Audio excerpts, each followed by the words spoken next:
Hey y'all, and welcome back to another video. So with today's video, we finna talk about 4C hair. And yes y'all, she is truly a 4C. Y'all see. So usually when I start off, I like to analyze the scalp on every client to make sure it's not anything going on the scalp, any inflammation, or see if it's cuts, all that good stuff that's not supposed to be there. And her scalp looked pretty okay. Also, after the shampoo, I usually do the same thing. I analyze the scalp before I blow dry, make sure everything is okay. So one thing I want to really talk about with you guys is 4C getting this bad reputation of them having the toughest hair to do. Y'all, I work in a blow dry silk press bar, so the main thing I do every time I work is silk pressing. Mainly I silk press or I do a blowout, but mainly it's silk pressing. So I done had a good amount of different types of textures to come to my chair. So the difference is when it's an issue with damage. So 4C, y'all, 4C is not hard to do. It's the damage. Is if the person has a damage, then it's the issue. Either the hair is broken, it hasn't been. People say heat trained, but I feel like that's not an issue either. It's because I done did heads that haven't been silk pressed in years, and they had a good silk out. To me, it's mainly moisture damage that is the issue with me for not getting a good straightener. So what I mean by moisture damage is I could tell, hey, it may not be a word, maybe somebody made up, I don't know, but from what I could tell is I can have a client in here and I can notice on their strands that it just looks like it's just brittle on the strands, like it had like a splitty look, like a brokenness or something, and I could tell that it's so dry and it hasn't had water or moisture in it. It hasn't been hydrated or it hasn't been moisturized. So it's not, the strands are not smooth. So it kind of feels like wiry or like broom straws or something like that. So it's gonna affect a good silk out. In some cases it's not as bad on clients, and we're able to do a hydration treatment or a deep conditioner, and it kind of helps sometimes. But in some cases the damage is so bad to where we can silk them out and everything, and it still is not enough. So in that situation, if I'm lacking moisture, hydration, or however, I usually go heavy with the leave-in conditioner, the HCO. I will have all products and tools down in the description box below. And I usually go heavy on it before I blow dry because it's a light product and I'm not afraid. And I usually, like in the dry spots that's lacking, moisture, I usually spray a good amount in that area to isolate it so it can kind of make the process easier. Also, in the case of a 4C, or like a tightly coiled texture, and when it's time to silk out, I usually put a little heavier oil on there because I know their hair can take it. Now for a looser texture, I use a lighter oil, but I make sure I spray it a good amount of times to seal it, all the moisture and hydration that we did in the service, and also to help to lay those strands down even more. And also with styling it, I'm not afraid to use styling spray, holding spray, because that kind of will help hold those strands, those flyaways down too, that are struggling to lay down due to lack of moisture. Yeah, I done had clients with looser texture. That's why I say that 4C is not the problem. 4C don't have the main issue when it comes to silk pressing.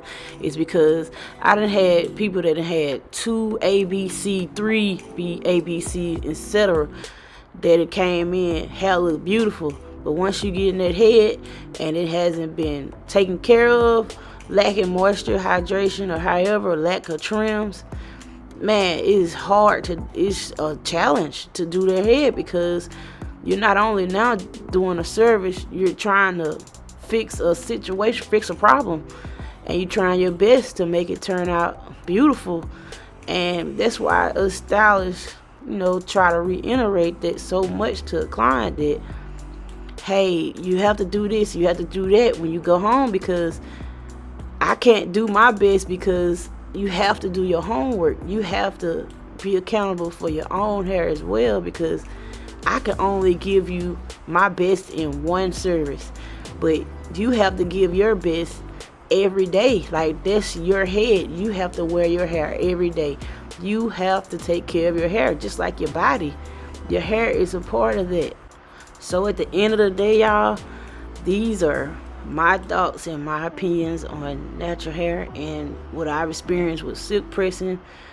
And but at the same time, I want you to take out of this is your experience, and observe what your natural hair does, or if you're a hairstylist, what you experience, because there's no right or wrong answer, but this has been my experience.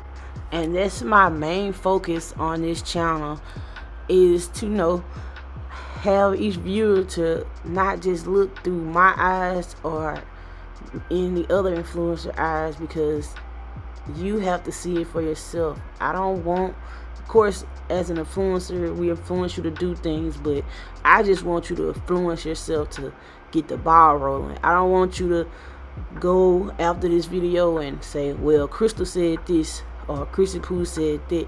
No, see it for yourself and be like, okay, I agree with what she's saying, because I saw it for myself, not just because I said it, because somebody else can look at it a different way and have a valid point on it. So like I said, this is my opinion, my thoughts on it at the end of the day. So this client, she wanted to be styled. She wanted to have like the curtain bangs, the middle part, kind of like the anime look that I see that's been trending lately. So y'all don't judge me on this trim. Y'all already know we can't cut more than an inch, and we can't shape, but we make it work. This is not a full service salon. This is a blow dry bar. So y'all, I did the best I could, but personally, y'all, I would have cut her all the way up to her neck. And also, it wasn't just the policy that was causing the cut too, is because she also wanted to have a little length. This was her first time straightening her hair since she been natural. And sometimes some clients want to have a little length. They want to see a little length. They want to have a little hang time, and they don't care if it's not perfect, And at the end of the day, like I tell y'all, dang, in every video, it ain't our head, it's their head. So we have to please them, not please ourselves. So yeah, so like I did as best I could. So yeah, so she did a curtain bang and kind of wanted a simple look. So check it out. I think it turned out pretty decent. So, but yeah, like I said, y'all, have free will, free thought, y'all. And I just want to influence y'all to have a free thought for mine, but at the same time, like, see it from my eyes, but as well see it from your own eyes. So comment below and let me know your thoughts on how you feel about the stereotype with 4C hair versus having damaged hair. 4C being the hardest versus damaged hair. I'll be doing a live soon, y'all, but I still need some more, feedback from what I've heard now. So far is Saturdays are a good day. So if you feel like it's another day, comment below. And thank y'all for tuning in. Y'all have a good day. Stuck here in a bed for days. I've been staring at the telephone, 'cause when you're gone, I miss your face. Late o'clock, body talk. There's no need to bring it up. Nothing you say makes it better. Wrecking ball, tear apart, issues left behind.